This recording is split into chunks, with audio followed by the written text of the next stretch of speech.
Well, happy Lord's Day to everyone. And yes, Pastor Otomo did hit on something. I think I was supposed to come in April if I'm not mistaken, but yeah, I went mountain biking with several of my students and kind of landed on my head. So I actually fractured two of my spinal columns. So the fact I'm still walking is a huge gift of God right now. So, yes, I'm sorry. It's been a while since I've been here. Sorry, I had to literally grow a spine to come back and be with you guys. So that has now happened. So anyway, it's a joy to be with you all today. Thank you for the invite to come again. So, without further ado, I'm told you guys are in the Gospel of Mark. So open to Mark chapter 9, and I'll introduce, let me give a little introduction. I will read the passage that we're going to be preaching through, and then I will give us some context to Mark 9, 2 through 13, and then we'll walk through the two parts of that passage, and then we'll draw some concluding points.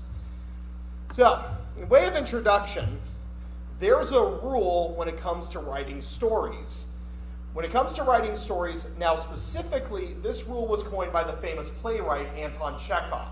Anton Chekhov, who was a famous playwright in the late 1800s, early 1900s, he famously said an important rule. The rule was, if you're going to introduce and he used as an example, a firearm or a gun in the first act of the play, well, it needs to be discharged or used by the third act at least. This rule has been called Chekhov's gun. In short, though, it doesn't have to literally involve guns. In short, the rule when it comes to writing stories or plays or movies or books, whatever term you want to use, the rule is that when you set up something, it must have an adequate payoff. Let me say it again. If you set up something, it must have an adequate payoff. One of the most famous examples of this is the 1975 movie Jaws, which I just saw this past week when I was on vacation with my dad. Rewatched it, been several years. We were just having a fun guys' night, so we just threw on this old movie right here. It's a great movie. But there's a famous scene where the main character, Sheriff Brody, is on the boat they're using to hunt the shark. He accidentally unties a rope on the boat that's holding down compressed oxygen tanks, causing them to roll across the boat's stern.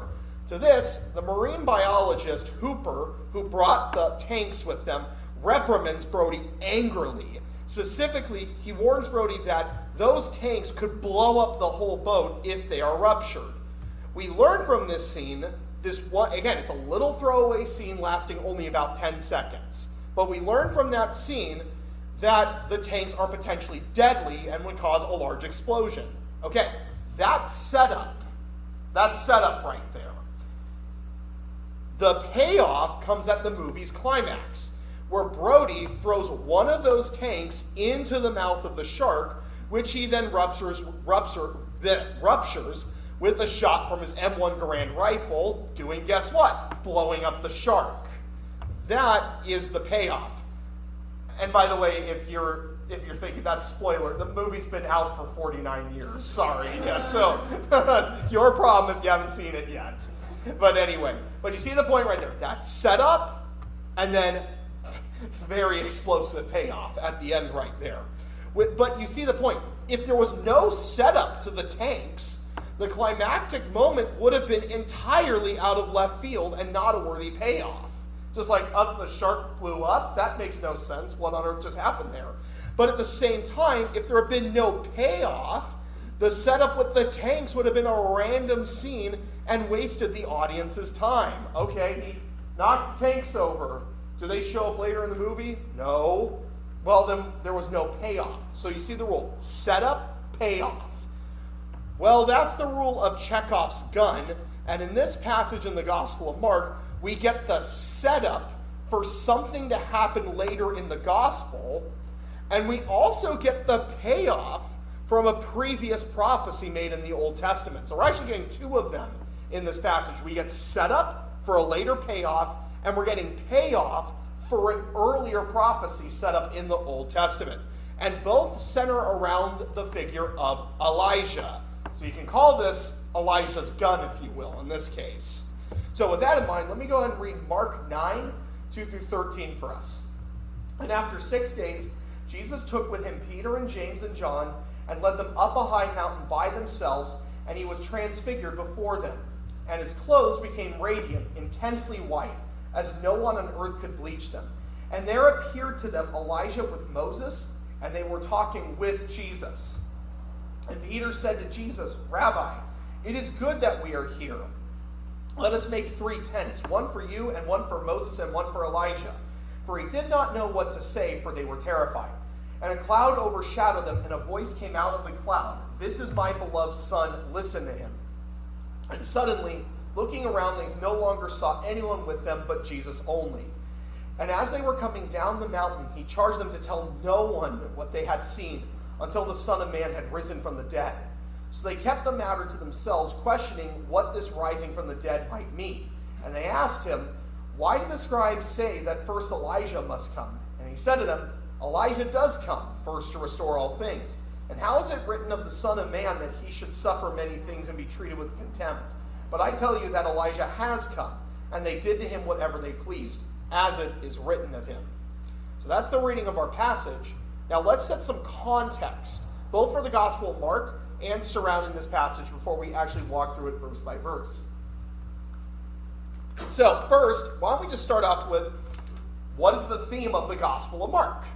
Well, again, you guys have probably talked about this before, but each of the Gospel accounts, though they tell the same story, have different emphases. In fact, if you guys want to look this up in your own time, there's a famous atheist scholar named Bart Ehrman, and he was being interviewed by actually a comedian of all people.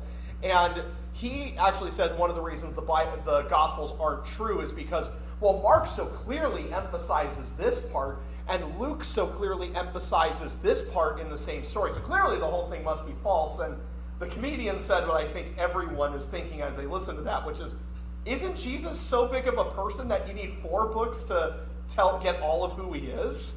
So point is, yeah, same story, but what is Mark's main emphasis in his gospel? Well, you actually can summarize the whole theme of the Gospel of Mark in Mark 10:45. Mark 10:45 really is the theme of the Gospel of Mark, which says this: "For even the Son of Man came not to be served, but to serve, and give his life as a ransom for many." The theme of the Gospel of Mark, who, by the way, was written by Mark, a disciple of the Apostle Peter, is to show how Jesus is the suffering servant prophesied in Isaiah to suffer and die for his sheep. That's the theme of the Gospel of Mark, is that Jesus is the suffering servant, and by extension, if we're going to follow him, we need to take the same path as well. More info on that in a second, by the way. So that's the whole theme for the whole Gospel of Mark. Now, coming up to where we are in Mark 9:2-13, there's one major story we need to highlight that happened beforehand, which is very much setting up for the payoff we're going to get here in Mark 9:2-13. You can find this story in Mark 8:14-21. And if you want to turn there, you can take a look at it real quick. In Mark 8:14-21, actually, I'm just curious. For those of you who have your Bibles have a little section header, does your I'm curious, raise your hand if your section for Mark 8:14-21, does it have a section that says leaven of the Sadducees and Herod? Does it have something like that right there? At least mine does. Okay, you got that right there. So why don't we talk about that? In this passage, the disciples worry that they do not have enough bread, which if you know the Gospel of Mark, what story happened? Oh, right before that. Jesus fed the 5,000. So you're seeing the point. Like, this is kind of silly. Why are you asking and worrying about how much bread we have if Jesus just, created bread out of fish out of nothing? So but here's the point. It's not just that the disciples are kind of being, boneheads. The issue is that this is revealing something deeper within their hearts, which is what Jesus is pulling out right here. They have a heart of unbelief, and their heart of unbelief is being exposed by them trying to make Jesus into a Messiah they want, not the one he's supposed to be, which is exactly what Jesus calls them out for. So he warns them about the leaven of Herod and the Pharisees. So leaven, by the way, which just from this, for the rest of the sermon, when I reference leaven, I'm just going to use it for what it is, yeast. Same thing, leaven, yeast, whatever you want to call it. So we'll just say yeast going from this point on. This is actually referencing something from Exodus chapter 12. That's the Passover passage, all the way back in Exodus. Now, if you guys have read that passage, you'd also be familiar. Wait a minute. Aren't they supposed to do something before the Passover? Yes, they are. Part of the festival is they're supposed to search around the house for hidden yeast. That's part of the festival. You clean out the yeast from your house. That way it doesn't contaminate any of the bread used within the festival. So Jesus makes reference to that. You, in order to be my disciples, you must clear out the yeast of Herod and the Pharisees. Any of that. Now, likely, what he means by that is the pride of Herod and the self-deceit of the Pharisees.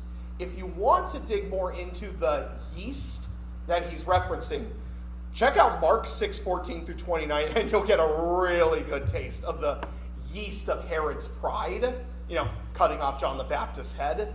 And if you want a really good taste of the yeast of the Pharisees being self-deceitful, read Mark 7:1 through 12, where you see them self-delude themselves to deceive themselves into who Jesus is. It's pretty clear right there. So, see the point right here. There's pride and self-deceit, the yeast from the Pharisees and Herod, but Jesus just picked up from their unbelief right here. The problem is not just that the corrupting yeast is out there. No, it's also within the hearts of his disciples. That's going to be some really key context to our story that we're building up to right now. So that's why, usually when you see people break up the Gospel of Mark, they break it up into usually 4 or 5 sections, depends on which commentator you talk to, but there is pretty universal agreement. Mark 8:22, by the way, keep your finger on Mark 9. Look at Mark 8:22. Look at Mark 8:22 real quick. What's that a story of? Just real quick. What's that a story of in Mark 8:22 through, I think it's verse 26? Blind man. Very good. Well, at the end of Mark chapter 10, guess what there's a story of? Jesus healing another blind man. So most commentators say, from this point in Mark 8:22 to the end of Mark chapter 10, this is one self-contained story right here. From the healing of a blind man to the healing of a blind man. Well, why? Well, Mark's being a genius here. Guess who's really the blind, who's truly blind in this entire section right here? The disciples. Very good. Exactly. The disciples are kind of the blind ones, because Jesus is both going to demonstrate in this section both who he truly is and determine, do his disciples truly understand his identity? And if you understand my identity, do you know what it means to be a disciple of mine? So, one last summary real quick. Let's talk about the 2 stories that lead up to our passage right here. Then let's actually get into it. In Mark 8:27 through 33, he takes his disciples to Caesarea Philippi, where they confess his identity correctly, that he is the Messiah. Hey, great job, Peter. Awesome. But now do they understand what it means for him to be the Messiah and what he's come to do? No, they do not get that. They think that Jesus is coming in glory, but he totally bursts their bubble by saying, no, I've come to suffer, be rejected, die, and then rise again. Peter, being so alarmed by this, tries to tempt Jesus away from that, leading to Jesus to liken him to the other tempter, the ultimate tempter, to Satan. which then directly segues into Mark 8:34 through 38. In this passage, which is right before the one we're talking about today, Jesus tells his disciples and the crowd that if they want to find their life, they need to lose it. One pastor put it this way. Jesus saying, in order to find my life, you need to lose it, that would be like me telling you, oh, you want to preserve your car? Light it on fire then. It's the same upside down logic. This is Jesus' upside down kingdom right here. He is proclaiming this is not the gospel of self-deceit and power like Herod and the Pharisees. The yeast we were talking about earlier. This is not what my gospel is. The gospel is the gospel of the cross. It's completely upside down from what the world would expect right here. So they just proclaim Jesus is the Messiah, but will they follow him correctly because he's the suffering servant from Isaiah? That's the question. And lastly, we see right here in Mark 8:34 through 38, we see Jesus reference the Son of Man and coming in glory, which in turn is alluding to a passage in Daniel chapter 7, verses 13 through 14. So you see the point right here. The way of the cross will lead to Jesus being glorified over all the nations. But there's the key detail. The cross and suffering come first. Glory comes later. Will his disciples follow him? All right.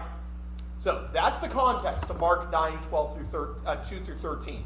So with that in mind, let's actually talk about the passage right here. So I've broken up into two sections. The first section is Mark 9, 2 through verse 8. So Mark 9, verse 2 through verse 8. This is going to be called the setup. And then Mark 9, verse 9 through 13 is the payoff. All right? So those are the two sections right here. So Mark 9, 2 through 8, and then Mark 9, 9 through 13. Setup, payoff. So with that in mind, let's start working through this passage right here. You'll notice the text says, after 6 days, Jesus took with him Peter, James, and John and led them up the high mountain by themselves, and he was transfigured before them. So this would be 6 days after Jesus gave the sermon we saw in Mark 8:34 through 38, where he told the crowd to deny themselves, pick up their cross, and follow him. So 6 days after that. And this mountain, I looked it up. Apparently there's some debate on which mountain this is. Seems like the most convincing theory is it's Mount Hermon, because it would have been pretty close to Caesarea Philippi. So probably Mount Hermon. By the way, if you want to look it up, Mount Hermon is currently in Lebanon. It's like the border between Lebanon and Syria right now. Apparently it's 9,000 feet tall or something like that, and has a ski resort on top. That didn't exist in Jesus' time. So you have that, likely Mount Hermon. The three people who follow him are Peter, James, and John. Interesting note, these three were part of a group of 4 that dropped their nets to follow Jesus back in Mark 1:18. Back in Mark 1:18 was when we were first introduced to them, and that was Peter, James, John, and Andrew. They dropped their nets to follow Jesus right there. And since then, 3 of those 4, Peter, James, and John, they formed Jesus' inner circle and were with Jesus during significant moments in his ministry. For example, in Mark chapter 5, those 3 were with him when he rose Jairus' daughter from the dead. So they form kind of his inner circle right here. Now, on top of this mountain, he is transfigured. The word transfigure, by the way, in the original language, this is one of those Greek words where I don't need to explain it to you. It's metamorpho. Well, you probably don't need an explanation for that. Metamorphosis. It's a pretty direct translation right there.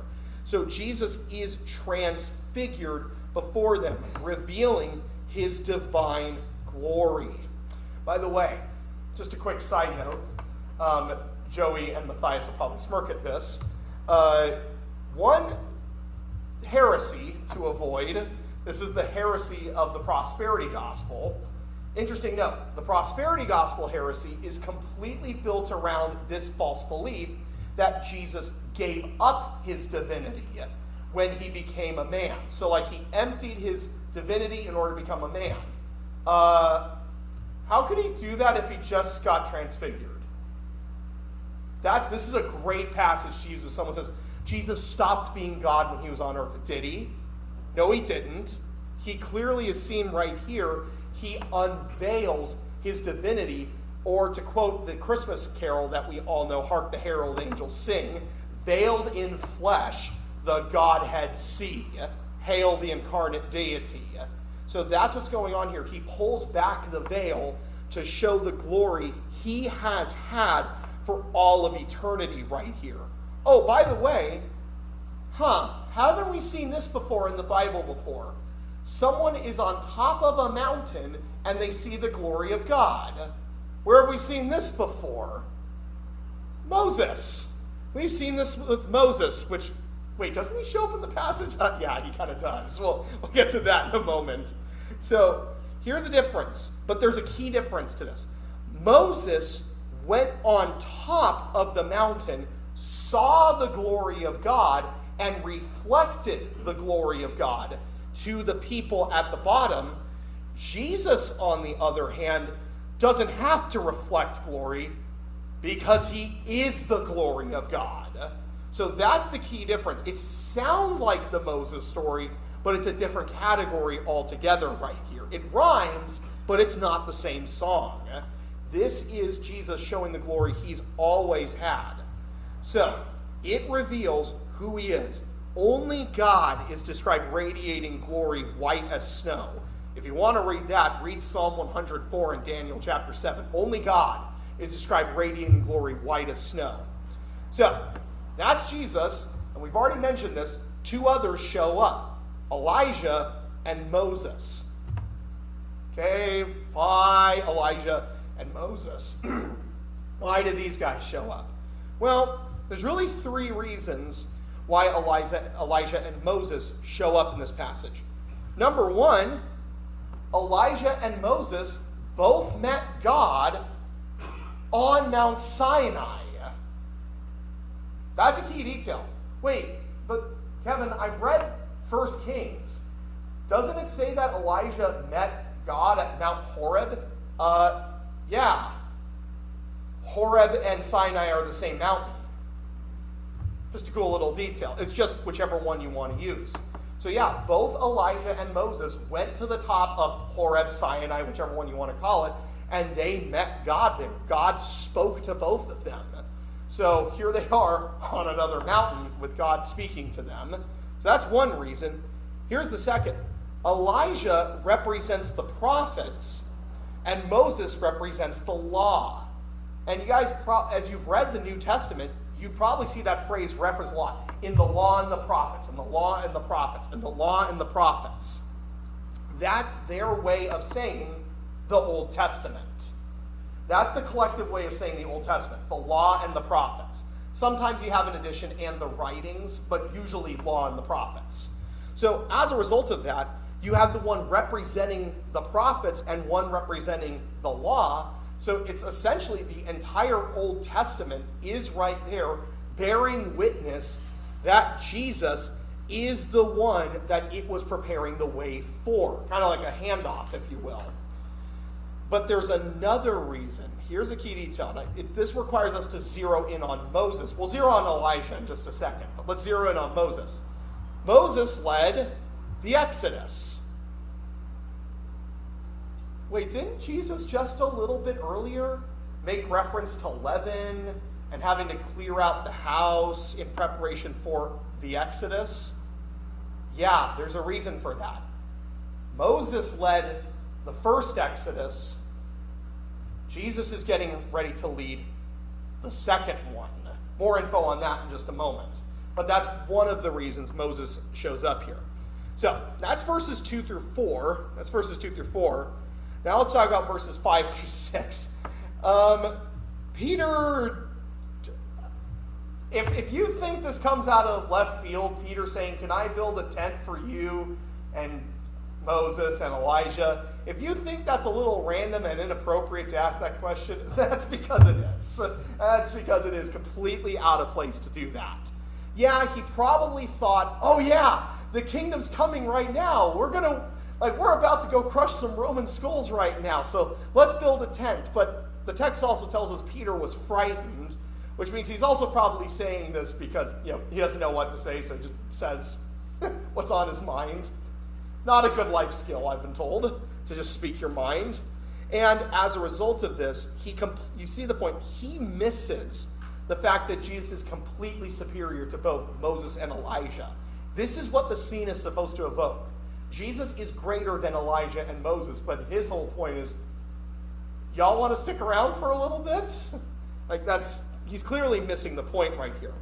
This then leads us to verses 7 through 8, where God the Father speaks directly and calls Jesus his beloved Son. We've heard this before, by the way. Back in Mark chapter 1, where have we heard Jesus be called his beloved Son by God the Father? Where have we seen this before? At his baptism. Very good. The added word, however, is listen to him. So, not hard to figure out what the purpose of this is right here. Hey, Peter, you're not listening. Jesus has said who he is. Listen to him. So, that's going to come up later for sure. There's likely a reason for that, by the way. Keep your finger in Mark chapter 9 and turn back to Deuteronomy chapter 18. Turn to Deuteronomy 18. There's probably another reason the Lord calls on Peter to listen to Jesus. Turn to Mark chapter 18, starting in verse 15. Deuteronomy 18, verse 15.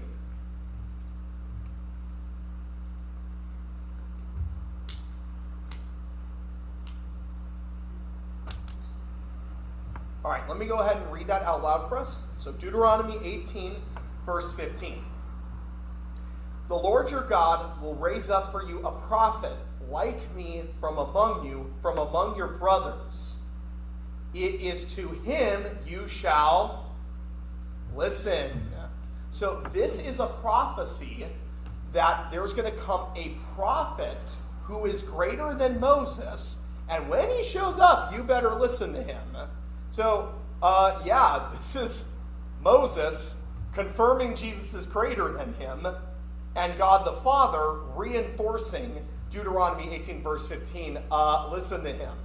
He's the one we've been waiting for. So, that's likely the reason why God the Father is so emphatic on that. This has been prophesied. You must listen to the future prophet who will be like Moses. He is the prophet, and also so much more. He's about to lead a new exodus, and his law will be not just for the people of Israel, it'll be for all his people, which he will rescue from captivity, not to Pharaoh, but to sin. That's why Jesus is far greater than Moses, by the way. His exodus is not just rescuing the people of Israel from captivity to Pharaoh.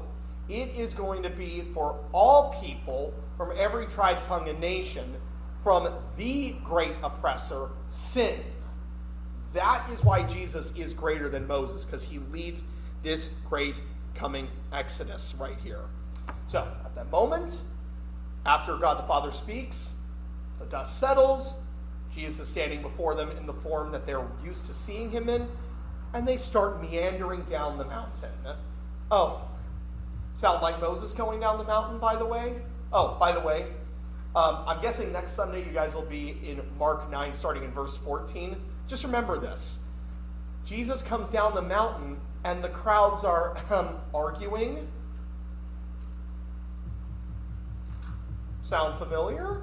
When Moses came down the mountain, and the people were arguing and causing a ruckus over an idol. It's funny how the Bible plays the same note over and over again. Just cool little detail. Anyway, that's not relevant to our passage. Let's keep going. So, point being, Mark 9, verse 9 through 13, this is now the payoff. But specifically for something that was prophesied in the Old Testament. So, Transfiguration, that was a setup. The Transfiguration, by the way, only makes sense when you consider Jesus' death and resurrection. Let's put it this way. Remember we said earlier, if you did that whole setup scene with the tanks, the oxygen tanks, and you never did anything with them, then that scene makes no sense. Why'd you have 10 or 15 seconds devoted to talking about oxygen tanks? That didn't make sense. No, it was payoff for when they blew the shark up. In the same way, the Transfiguration does not make sense until you get to the resurrection of Jesus Christ. That's the reason it's so important, is it's showing this is what it will look like when Jesus resurrects. This is a little taste of what is to come at the end of the way of the cross. That's what makes sense of the Transfiguration. But we also get Jesus saying another payoff has happened. Now, what payoff? What was previously set up that just got paid off? Well, the disciples hint at it. Look at verses 10 through 11. They start talking about which person? Which person do they start talking about in verses 10 through 11? Elijah. Okay, let's, again, keep your finger in Mark chapter 9 and turn back to Malachi chapter 4. Turn to Malachi chapter 4. You only have to go 2 books back for that. So go to Malachi chapter 4. And we'll see why they even, it's at first glance it seems random. Why are you talking about Elijah? Well, here's the reason why. There's a prophecy surrounding Elijah. So turn to Malachi chapter 4. I'm going to read verses 5 through 6. Behold, I will send you Elijah the prophet before the great and awesome day of the Lord comes. And he will turn the hearts of fathers to their children and the hearts of children to their fathers, lest I come and strike the land with a decree of utter destruction. End Old Testament. So that's the thundering note the Old Testament ends on right there, is the prophecy surrounding there's someone, Elijah is coming. Well, you can actually understand why the disciples are asking about him, because there's that prophecy that ended the Old Testament. Elijah will come, presumably before the Messiah, and they just saw Elijah. So you can understand why the disciples are probably thinking it's go time, except Elijah and Moses just vanished. And things went back to normal. You can see why they're a little confused. And that's why they're asking about him. Isn't Elijah supposed to come and do something great? And Jesus, now you keep talking about dying. This doesn't make sense. This does not make the least bit of sense, Jesus. Why did Elijah show up? Why is there a prophecy about him? And now why are you talking about dying? This is not glorious. At least, it doesn't seem to be. Well, let's take a look at Jesus' answer in verses 12 through 13. How does Jesus answer them in verses 12 through 13? Jesus clarifies that the problem was that they did not understand the payoff to Elijah that was set up in the Old Testament. Malachi 4, 5 through 6 did come true, actually. It did come true. Elijah did come in the person of John the Baptist. John the Baptist came in the power of Elijah. By the way, that's something for you to do in your own study, by the way. Read about the conflict between Queen Jezebel and Elijah, and then read about the conflict between John the Baptist and Herodias. There's a pretty clear comparison there, right there. Wicked foreign queen is trying to influence her husband and tries to kill the prophet. One of them succeeding, actually. It's like a pretty interesting connection right there. So, yeah, it doesn't end too well.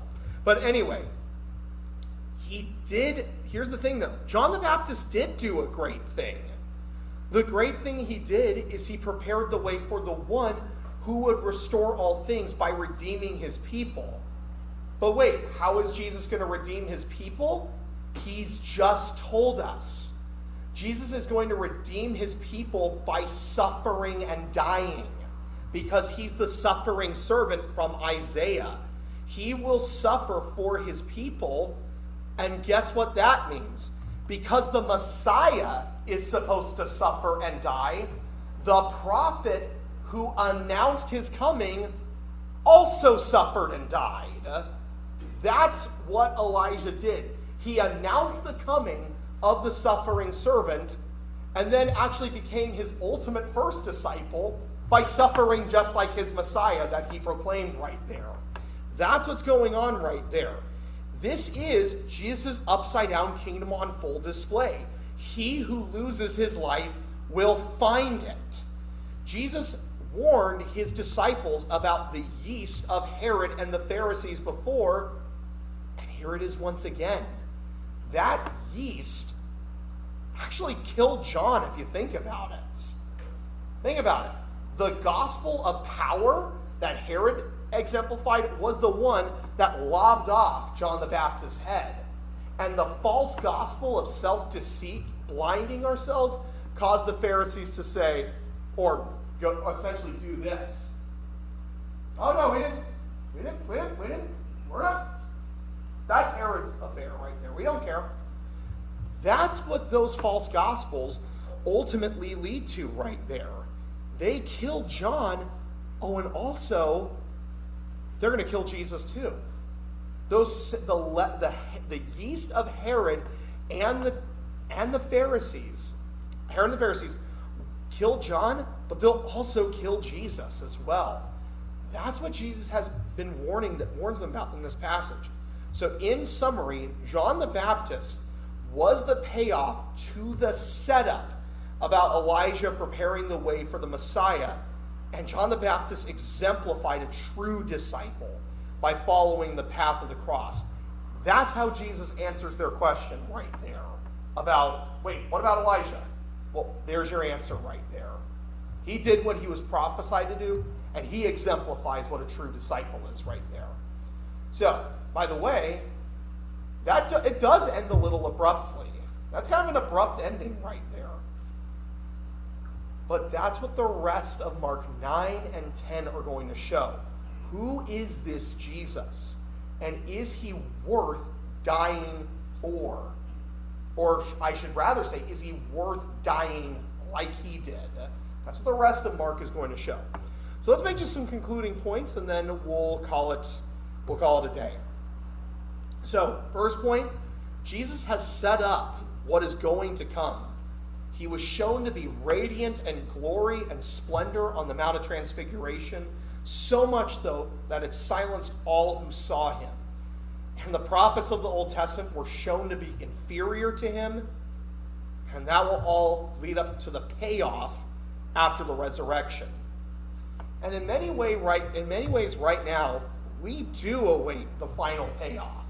Right now, we're awaiting the final payoff when Christ returns in the glory we saw here on the Mount of Transfiguration and forever restores all things. So what are we supposed to do until we await that glorious day when he is revealed in power and great glory? Well, we got our marching orders. Back in Mark 8:34 through 38, those are our marching orders. Deny yourself, pick up your cross, and follow him.